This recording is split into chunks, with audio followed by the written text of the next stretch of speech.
राधे राधे दोस्तों, कैसे हैं आप सब। दोस्तों सच में एक बहुत ही बढ़िया काम हुआ है भारतीय रेलवे के अंदर और फाइनली एक ऐसा लोकोमोटिव निकल के आया है जिसने इंटरनेशनल स्टैंडर्ड्स को यहाँ पे जो है मीट कर दिया है। क्या है ये पूरी चीज़ को चर्चा करते हैं। देखिए, साल था मई 2025, इसी साल की बात है। आपको पता है कि दाहोद में सीमेंस की एक लोकोमोटिव फैक्ट्री का जो इनॉग्रेशन होता है, जिसके अंदर प्रधानमंत्री मोदी जी इसका जो है इनॉग्रेशन करते हैं। और हमने वहाँ कुछ लोकोमोटिव्स को देखा। 9000 एचपी के लोकोमोटिव थे जिनका नाम था D9। उस टाइम EFK9 समथिंग करके नाम कह रहे थे, वो प्रोजेक्ट का नाम होता है। लेकिन बाद में जब लोकोमोटिव निकल के आया तो इसका नाम जो है D9 रख दिया गया। अब दोस्तों ये बात तो हम सब जानते ही हैं कि भारतीय रेलवे में 9000 एचपी वाले लोकोमोटिव की कोई कमी नहीं है। जो हमारा WAG9 HHP है वो 9000 एचपी का ही लोकोमोटिव है, ठीक है। लेकिन ऐसे में भारतीय रेलवे कहीं ना कहीं अब आज के समय में जो उसकी सोच है ना, वो ये है कि हम बेस्ट से बेस्ट जो भी ला सकते हैं वो लाए और उसको इंडिया में जगह दें कि आप आओ हमारे यहाँ प्लांट सेटअप करो और अपना बनाओ, ठीक है। हमसे भी शेयर करो और एक्सपोर्ट करना है तो एक्सपोर्ट भी करो। सेम वे में उसने जनरल इलेक्ट्रिक जो GE है आपका, उसको लेकर के आया, जिसके आपने ट्रैक्टर लोकोमोटिव जिसको आप बोलते हो WG 4G 6G आपने देखे, वो आया, ठीक है। इसी तरह से एल्स्टॉम आया जिसके आपने वैक 12 देखा, ठीक है। वो एल्स्टॉम उतर कर सामने आया। अब इसी तरीके से रेलवे यहाँ पे सीमेंस को भी जो है सेटअप कर रहा है और ये अपने D9 लोकोमोटिव्स को लेकर के आएगा। लगातार वहाँ पर जो है प्रोडक्शन स्टार्ट हो चुकी है। सब कुछ यहाँ पे जो है पाइपलाइन के अंदर चल रहा है। तो दोस्तों यहाँ पे जो हमारा D9 लोकोमोटिव है, इसके लगातार टेस्ट एंड ट्रायल जो है चल रहे हैं। लगभग 3 से 4 महीने तक इसके जो है टेस्ट एंड ट्रायल्स चले, जहाँ पे RDSO जो है आपको पता ही है इंडिया में जो research and development standard organisation है, वो सारी चीज़ें सारे मानकों पे हर चीज़ पे जो है लोकोमोटिव को टेस्ट करता है और उसके बाद अपने क्लियरेंस सर्टिफिकेट देता है, ठीक है। ये सब तो इस लोकोमोटिव ने बड़े ही आराम से पास कर लिया, इसमें इसको कोई दिक्कत नहीं आई।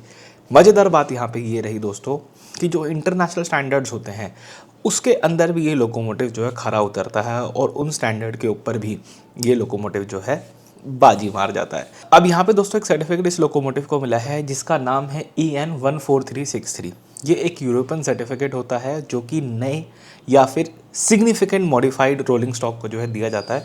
मतलब ये रेलवे रिलेटेड सर्टिफिकेट ही है जो किसी भी चीज़ की क्षमता को चेक करता है, उसको इंटरनेशनल लेवल पे परखता है। अब दोस्तों ये जो सर्टिफिकेट है ये ज़्यादातर स्टैंडर्ड गेज की सारे जो रोलिंग स्टॉक वगैरह होते हैं उनके ऊपर दिया जाता है। लेकिन ये बात हम लोग जानते हैं कि हमारा इंडियन रेलवे जो है वो पूरा का पूरा ब्रॉड गेज के ऊपर चल रहा है।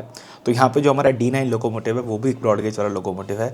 लेकिन इस चीज़ को यहाँ पे टेस्ट किया गया कि यदि सीमेंस की जो फैक्ट्री है यहाँ पे जो लोकोमोटिव प्रोड्यूस कर रही है, जिस कंडीशन में प्रोड्यूस कर रही है, क्या इसको एक्सपोर्ट कर सकते हैं या फिर नहीं कर सकते।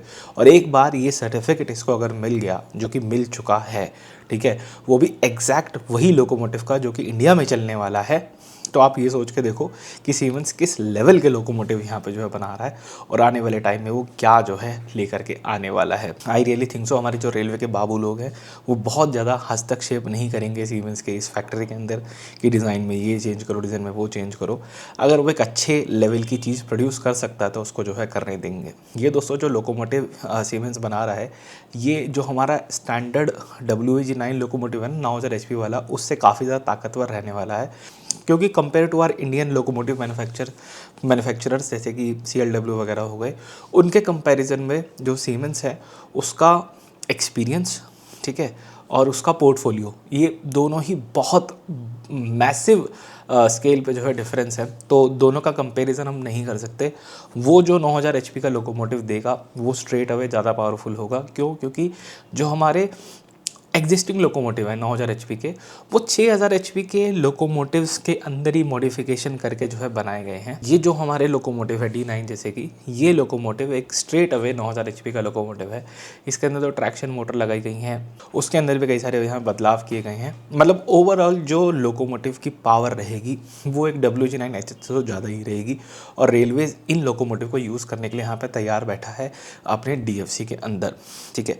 हमें बात जानते हैं कि DFC में जो WDFC का हिस्सा है उसके भी लास्ट स्टेज के जो यहाँ पे ट्रायल चल रहे हैं और वो ट्रायल ख़त्म होते ही एकदम से यहाँ पे जो है जो डबल स्टैक का ट्रैफिक है वो यहाँ पे जो है स्टार्ट हो पाएगा और सीधा दोस्तों हमारा जो नॉर्दर्न इंडिया का पार्ट है वहाँ से सामान को जो है मुंबई के पोर्ट तक पहुंचाना आसान होगा और वाइसा वर्सा भी करना इजी हो जाएगा। तो जैसे ही वो पार्ट ख़त्म होगा, रेलवेज़ को सडनली लोकोमोटिव्स की रिक्वायरमेंट का एक सर्ज यहाँ पे जो है आएगा, और उसको पूरा करने के लिए उसको कहीं ना कहीं ऐसे लोकोमोटिव चाहिए जो रिलायबल हो। और इसी चीज़ को ध्यान में रख करके भारतीय रेलवे यहाँ पे डिफरेंट मैन्युफैक्चरर्स को ला करके रख रहा है लोकोमोटिव सेगमेंट के अंदर।